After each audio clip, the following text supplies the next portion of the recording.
Well, where do I start with this one? I guess, you know, thank you, YouTube algorithm. For some reason, that caged video I made really took off, which I'm always super grateful for. So, if you're like a new watcher of this channel, subscriber, thank you for joining in, and all the people that have been here kind of this whole time or for a while, thank you as well. I'm not really sure what it was about that one video that made it explode, but it's pretty interesting to like get all that feedback. There was a lot of positive, a lot of negative. I tend to ramble. I know that. I try to go for like a very improv. I don't even try it. I basically improv feels maybe reductive, but I have a topic in mind, and then I kind of just hang out with you guys and kind of convey my thoughts as they come to keep it more natural. Unless I'm gonna be honest, I feel like there's a lot of content, guitar content, that is very scripted and very rigid, and I like people that aren't like that, like Tom Bukovac, his homeschooling videos, just him hanging out, and I glean a lot more from that style, and I that's just the type of video I like to consume and like to make. So that's what I'm doing here. The thing I want to talk about today, though, is going to be very controversial. It's probably going to cause some interesting comments if, there's decent viewership on this video. But I think it's important to talk about. And before I forget, I just want to say I was doing private lessons. I'm studying for my PE exam, which is like a professional engineering exam, which is just taking up a lot of my time. So I'm not really doing private lessons. I'm taking a little break, but I still have a membership program through YouTube, and I want to grow that, because if it gets kind of big enough, maybe like 15 people, I might start scheduling some live streams where we can have like a group lesson, a group discussion. I can show videos online. It's more of a casual thing than like a one-to-one. That's kind of what I would like to work towards, to have like a little hang sesh or community where I do this, but live with you guys. So just wanted to throw that out. The thing that I want to talk about is like, what is guitar playing? What is music?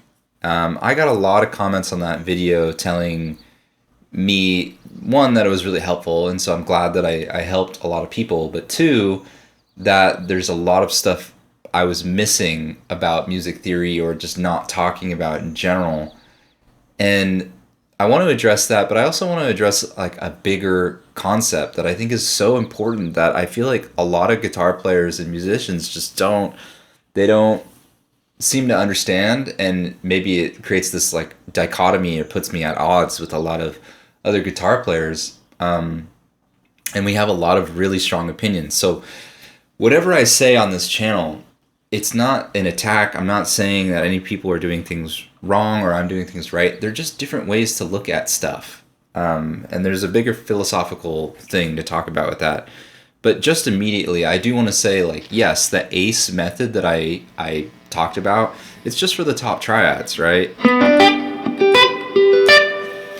You do need to know your D shape and your G shape for the lower three strings. I just wanted to throw that out there for people that weren't really understanding caged in its entirety, and just to get a stepping stone to understanding triads or just movable chord shapes, period. I think when you're playing the top three triads, major and minor, ACE is true.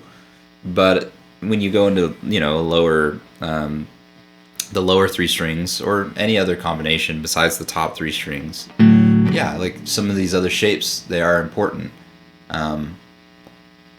So I just wanted to throw that out, like I got a lot of people saying comments like that my understanding of guitar is incredibly limited, and I'm not trying to sit here and defend myself. I'm just trying to say that the context of what I'm teaching you guys, I think, is, you have to understand that context, and a lot of times it's for people that just aren't getting certain things. Like, I think guitar can be overwhelming because everybody has opinions. Of mine, it, one of which is mine. Okay, so I'm not going to do a theory video here. I just wanted to simply address that, you know, the music theory that I was throwing out is just to help certain people get started. But there are a lot of applications for Cage that I just like never even talked about. So with that out of the way, the big thing, and I'm sorry it's taken me 6 minutes to get to this. What is music? Why do we have music theory? These are the questions that I want to ask, because this is the part I think that's gonna piss some people off, and I'm sorry. It's just my opinion. You know, music is subjective, but a lot of the people that really dug into me on that video saying I'm missing this, or that you know, we're a bunch of babies because we aren't learning the notes, you know, like A, B, C, the note names or whatever. A lot of times when I, you know, go into somebody's channel where they actually have themselves playing and they're commenting on my videos like that, I'm not hearing a lot of music. I'm hearing a lot of notes. And so why is this relationship, why is there this trend? What is this? You know, it's this classic thing where when I was in college, I was going through the engineering program, but there would be a bunch of music majors, and when it was time for a music major guitar player to solo during like jazz combos, which I did, they would just crash and burn, or they could not make music. They just couldn't do it. Not always. I'm not trying to be hyperbolic, but I do think there's this strong correlation, or this argument that I need to make, that the more music theory knowledge you have does not correlate to how good you are at your instrument or how much music you make. And I really, really want to decouple this idea that you have to know music theory to be good at music. I think it's a tool, and that's great. And I just think about the human experience. You know, rain or sunshine is just a phenomenon of nature, and we have all these different languages. You have Japanese, you have Russian, you have all these Spanish, English, whatever. We have all these ways that humans have constructed a way to describe a thing. And that is no different with music. Pitch, harmony, all these things are physical phenomena. You know, it's describable by physics. It's just energy in its purest form. We are just using a way of notating or describing it so that we can communicate the music to other people easier. That's all music is. And this theory that we have is just a way that we have decided the relationships between these pitches are important and should be communicated to somebody else. I don't think that music is this hard, definable box, because I'm doing engineering, right? Some of these things are describable by equations and they are exact. Music is not an exact science, and I think that's why it's really confusing and hard for people, that there's like 100 different ways and voices of people being like, no, you're wrong, you need to think about it like this, or you need to think about it like this. There is no one structure. You know, I think like there's 12 semitones. We decided on that as a Western culture. It can be described by, you know, Pythagoras, whatever. But the biggest picture thing I'm trying to describe to you is you don't need music theory to play music. And I'm saying this like directly at the camera, almost to all these, I'm guessing they're dudes. I don't think women are commenting on these videos, but there's a lot of guys that I feel very strongly that I'm not teaching enough about notes or true proper theory. And it's because I don't think you need it to play music. If you look at somebody like Django Reinhardt, I don't think any of us would argue that Django Reinhardt wasn't a total badass and had amazing grasp on harmony and melody. He was playing jazz, really intense jazz bebop lines with 2 fingers. And Django Reinhardt was, I think for most of his life, completely illiterate. He couldn't read or write. He couldn't write music. He didn't know proper music theory. I mean, he was like a traveling musician in like the early 1900s. We didn't have this formalized musical education. And he had 2 fingers. And yet he had a functional knowledge based on shapes on his instrument, and he could hear the relative pitch between everything, and he could make amazing music. And so that's the point of view that I'm coming at guitar from.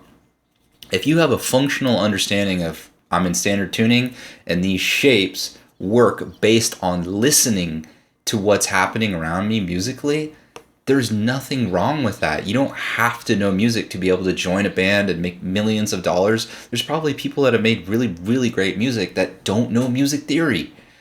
And so I don't think that it's a deficit or wrong for me to come onto this platform and show you guys some of the things that I have learned, because all this stuff that I'm playing, even like stuff that is kind of like a chromatic median or has all these fancy terms. So that's my guitar cutting out. I heard them way before I could describe them. It's like, cool, now I know what a chromatic median kind of is. But the origin of me hearing this stuff and wanting to find it and finding it without knowing what it was came from like listening to stuff. I remember listening, I think it was like Banjo Tooie, that Nintendo 64 song when you're like underwater in Atlantis and it goes. I was like, what is that? You know, and it's not modal, it's not diatonic. It's only because I like hung with friends in college that could describe what it was. But I knew what it was. I could hear it. If somebody played that, I'd be like, oh, there's that thing. Right? And that, to me, is way more important than recognizing it on paper. You can always learn the notation later.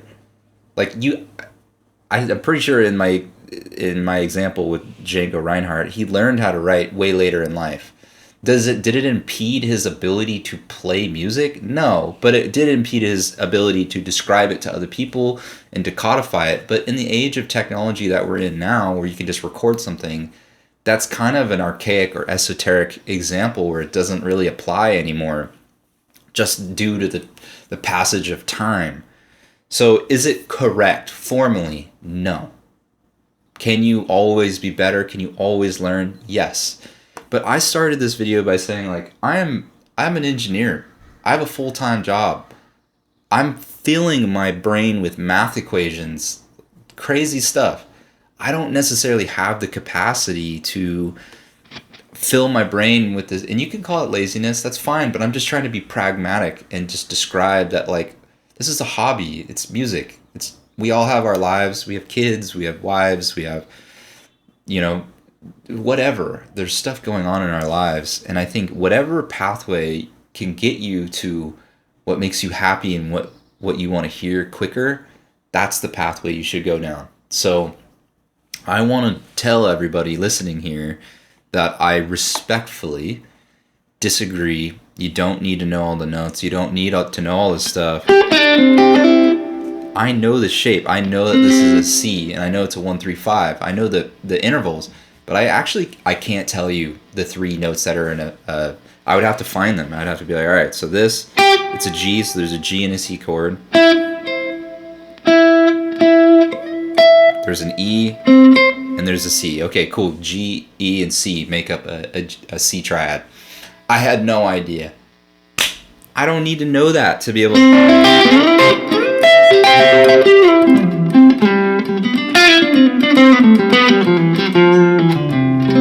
I don't need to know that to be able to play this stuff. It doesn't matter. It doesn't matter. It can matter in certain contexts, but for just getting together with your friends and playing music, or even like learning these more fancy versions of these chords, you can learn to describe them later. these videos that I'm making are for people that want to play music. They're not for music students. That's not, I've never taken a lesson in my life. So I feel like I had to make this video at some point. Maybe only like 2 people will watch this, but it's important to me, I think, from a spiritual point of view, that I explain what type of musician I am. I'm self-taught, I know shapes, and I can listen. You know, that's how I got here.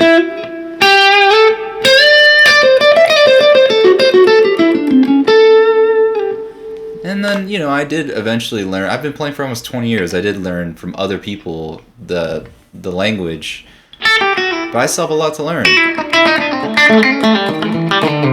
But the honest truth is, I'm not spending my time looking at a piece of paper. I am spending my time playing in a room with other people and trying to make music. There's so much more to music than just theory. What about the mix of the band? What about, you know, what's happening with the rhythm? Somebody commented that, you know, I made a video about Sugaree being a good song that represents swing, and they're like, that's not swing, and they're talking about the genre, and it's like, I'm talking about the rhythmic, the actual description of the rhythm itself, the triplet feel. Swing has like a musical concept. So I'm gonna end this video by just saying there's a lot of noise out there. People telling you what you should know, what you should do. We need to, I need to develop how to listen for the right thing, right? Listen to the real music and just follow your ear on that stuff. I'm offering you some advice or some tips or tricks that makes that process easier, because that's what I have done at this point. And if it helps you, awesome. Please keep hanging out. Join the membership thing. Let's have live hangs together, and we can talk about stuff. I can play videos. I can show you stuff. But if you're here to learn notes and music theory in like a classical sense, I'm probably not your guy. And that's fine. There's nothing wrong with that. That's totally cool. But, you know, I can show you licks where I have no idea what's going on. Well, I mean, I can kind of describe them now. But, you know, like a lick like this.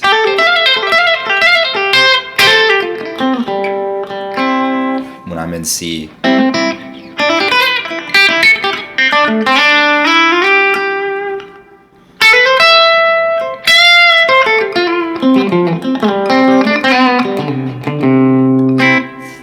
I can show you how to play that without all the music theory stuff, or at least try to. I think that was it. I think that was the big concept I want to make here, is that music. What is music? What is guitar playing? It can be shapes, and that's fine. You know, as long as you're making stuff that people want to listen to or that you want to listen to, that's the most important part. And if I'm making videos that people don't want to listen to, that's also fine. Everything's fine. Nothing's wrong here. And I really appreciate you guys being engaged and listening to me ramble for 19 minutes. Hopefully there's stuff in here that's important. If not, just to like reinforce that you're not doing the wrong thing. You know, if something doesn't click, just find somebody that explains it in a way that makes it easier for you. You know, life's too hard to make things be difficult and for people to tell you that you're doing stuff wrong. You're not. You're doing things the way that you need to do it, and that's great. And I'm doing things the way that I need to, and that's great. And if we meet up on that, awesome. Glad to see you. Glad to meet you. Okay. Interesting video, huh? With that, I want to say good luck. Tune in again soon. I love you guys.